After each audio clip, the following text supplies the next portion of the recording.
안녕하세요, 안성규입니다. 예, 어, 긴급히, 참, 긴급하게 제가 또 영상을 또, 어, 하게 됐는데요. 제가 어제, 이제, 부산 영도에서 강연을 하고 왔습니다.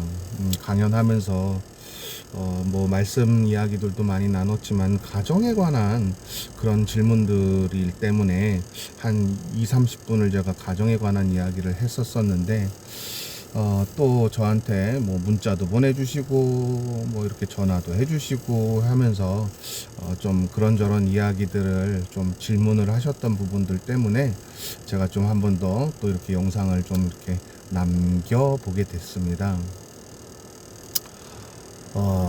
가정 그리고 집 많은 사람들이 사실은 안상규의 가정이 어떤지 궁금했었나 봐요. 많은 사람이라는 표현은 좀 그런가? 주변 사람들, 제가 강연을 하거나 강의를 할 때 그것을 듣는 사람들이, 도대체 저 사람은 어떠한 결혼 생활을 할까? 가족들과 어떻게 지낼까? 이게 많이 궁금하셨나 봐요. 그래서 제가 좀 그 부분에 대해서 좀 얘기해줘도 안 믿어요. 선풍기 좀 끌게요. 안 믿어요. 안 믿으면 어쩔 수 없죠, 뭐. 그런데 제가 해드리고 싶은 말이 있어요. 결혼 생활은 하나님이 허락하셨기 때문에 가능한 일이다예요. 요새 이제 뭐 저한테 강의를 듣거나 혹은 제 제자이거나 그런 분들이 대부분 뭐 20, 30대 그분들을 말씀드리는 거지만 결혼을 안 해요. 결혼 안 하는 이유 중에 하나는 뭐 생활적인 이유를 제일 많이 들기는 해요. 근데 명목상 그분들께서 마지막에 하시는 말씀들은 대부분 다 결혼하면 서로 원수가 된다, 혹은 결혼하면 서로 더 사이가 나빠진다, 혹은 사역에 지장이 생긴다, 이런 식으로 대답을 하시더라고요.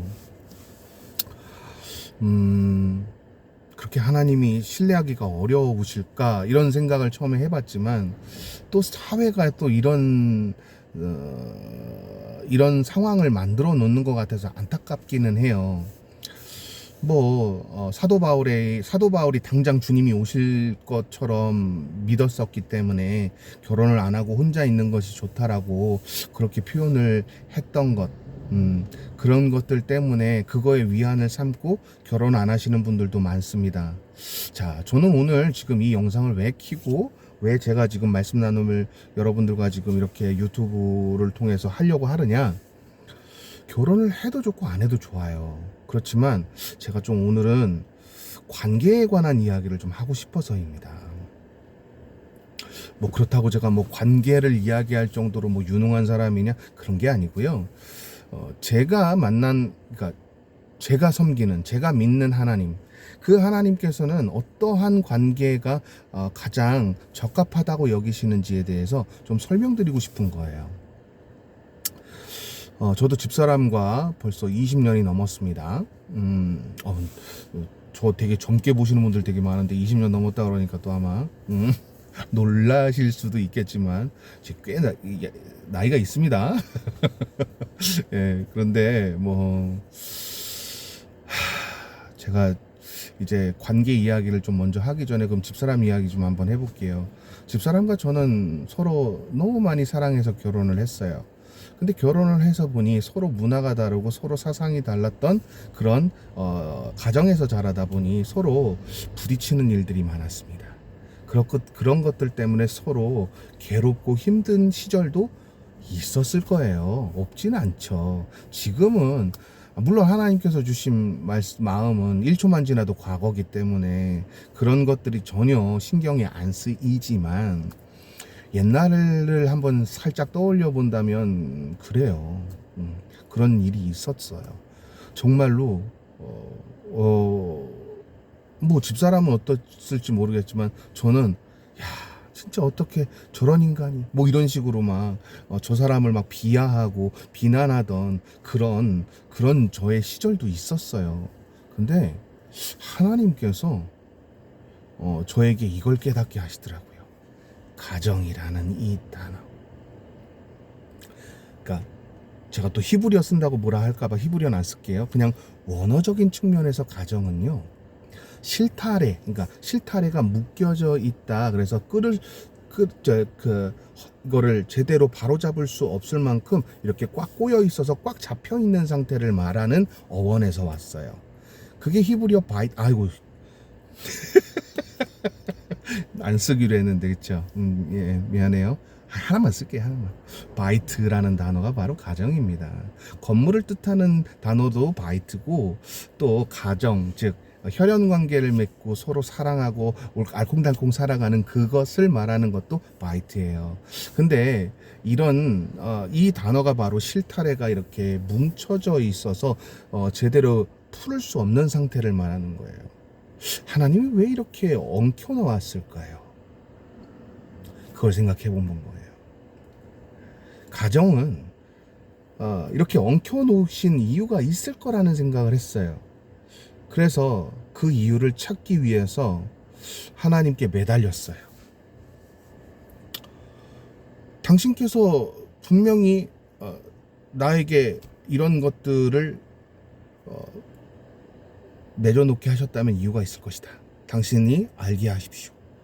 당신께서 분명히 알게 하셔야만 제가 온전한 가정으로 하나님께 영광 돌릴 것 같습니다. 제가 이 기도를 매번 했던 것 같아요.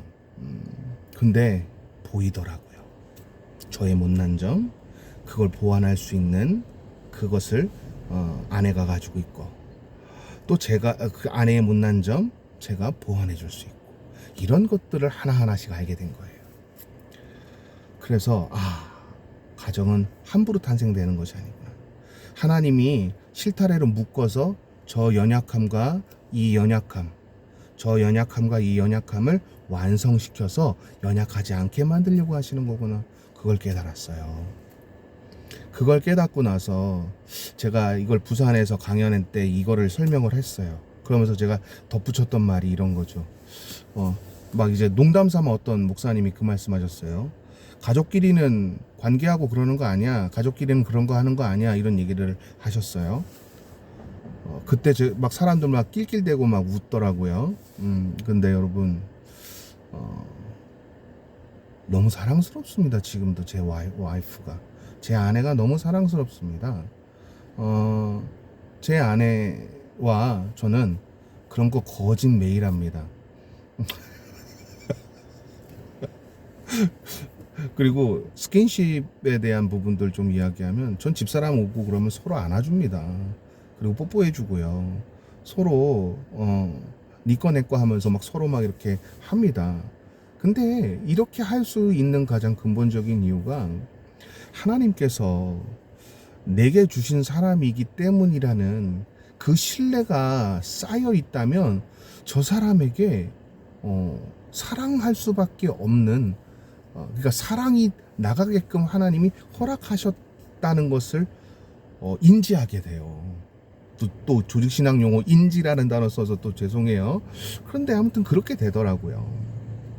근데 어떤 질문 하시던 분들이 이런 얘기들을 많이 하셨어요.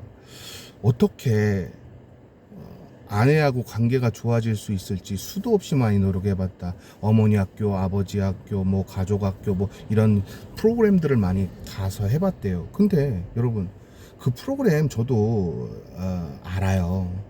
근데 그 프로그램에서 과연 성공하던가요? 제가 아는 박땡땡 목사님께서는 내가 부족해서 그런 거야. 내가 집사람 말을 더 잘 들어야 돼. 뭐 해야 돼? 그런 얘기들을 하거든요. 집사람 말을 더 잘 들어야 돼.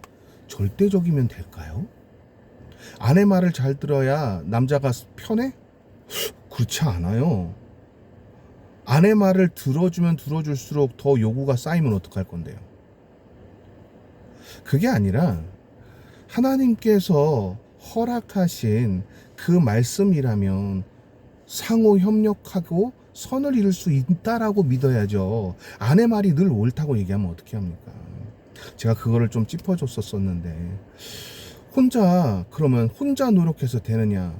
서로 노력해야 된다. 뭐 이런 얘기들 뭐 아버지 학교 어머니 학교 가면 맨날 하잖아요. 그리고 막 쓴뿌리 뽑아내야 된다 그러면서 막 감정 터치하고 막 소리 지르고 막 그러잖아요.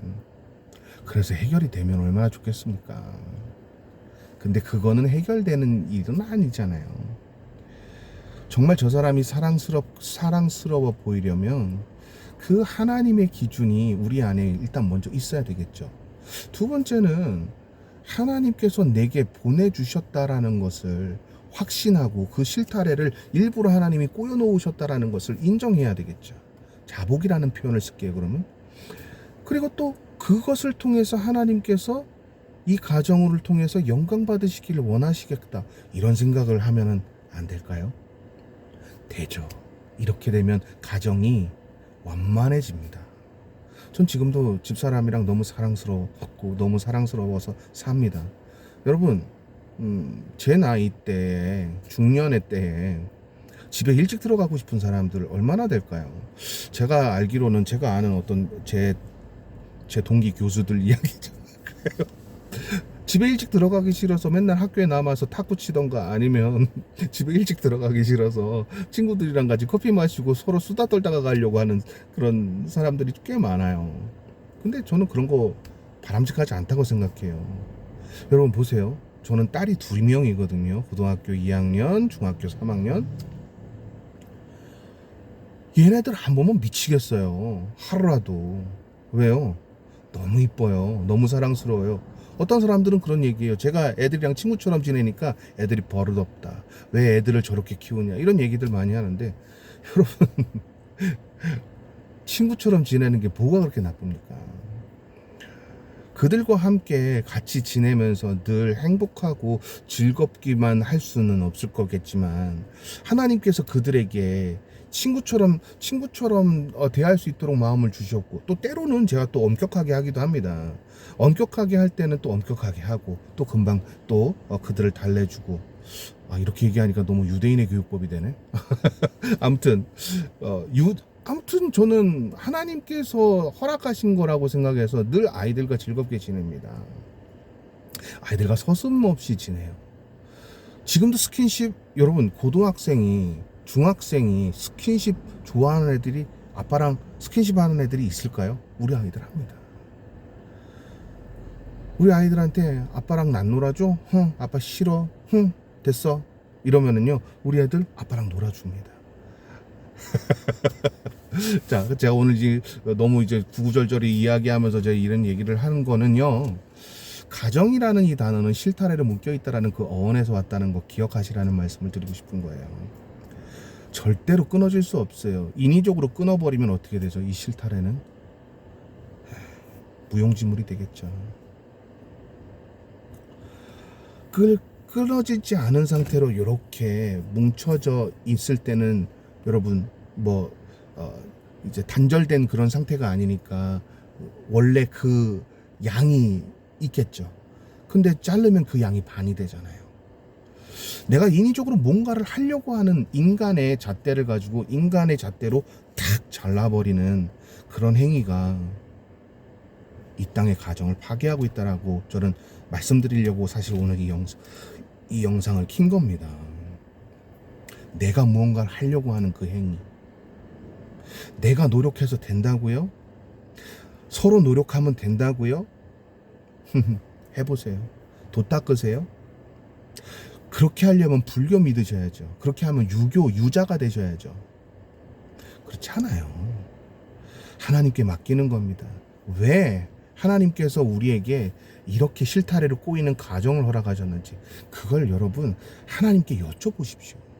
그걸 여쭤보시고 그러면 하나님은요 지극히 뛰어나신 하나님의 평강이 너와 내 마음을 지키리라고 말씀하셨던 그 말씀 한번 기억해 보자고요. 물론 앞뒤 맥락 따져보면 하나님께서 모든 것을 주관해 가심을 믿으라는 거예요. 근데 여러분 주관해 가심을 믿어보세요. 그래 지금 이 상황도 하나님이 허락하신 거야. 이 상황도 하나님이 허락하셨으니까 이 상황 속에서 한번 하나님의 뜻을 나타내보자. 그러면은 여러분 가정의 구성원들이 얼마나 사랑스러워 보일까? 시도해 보시라는 거예요. 하나님을 의지하는 것을, 하나님을 신뢰하는 것을 한번 시도해 보시라는 겁니다. 그렇게 됐을 때 하나님이 어떻게 역사하실지 한번 기대해 보세요. 참고로 말씀, 아까도 뭐 제가 우스갯소리로 얘기했지만 저는 아직도 집사람이랑 가족이랑 그런 거 하는 거 아니야, 이거 거의 매일 합니다. 남들이 그렇게 생각하는 거 집사람이랑 매일 거짓 매일 합니다. 왜요? 사랑스러우니까, 너무 이쁘니까. 어제 제가 집사람한테 그랬어요. 배가 몇 개냐? 제가 이렇게 막 놀렸어요. 집사람 막 이러고 있어요. 그러다가 또 제가 그래요. 야, 참 저렇게 배가 저렇게 툭 튀어나왔는데도 하나님이 너무 사랑스럽게 만드시네. 너무 사랑스럽다. 안 그럴 것 같죠? 진짜 그래요. 해보십시오. 하나님을 신뢰할 때 여러분의 가정이 변화가 일어날 거예요. 꼭 이 말씀 해드리고 싶었습니다. 자, 오늘 하루도 화이팅 하시고 이번 한 주간도 예배자의 삶으로 아주 멋있게 아름답게 하나님의 영광을 돌리는 여러분 되시기를 진심으로 부탁드리겠습니다. 감사합니다.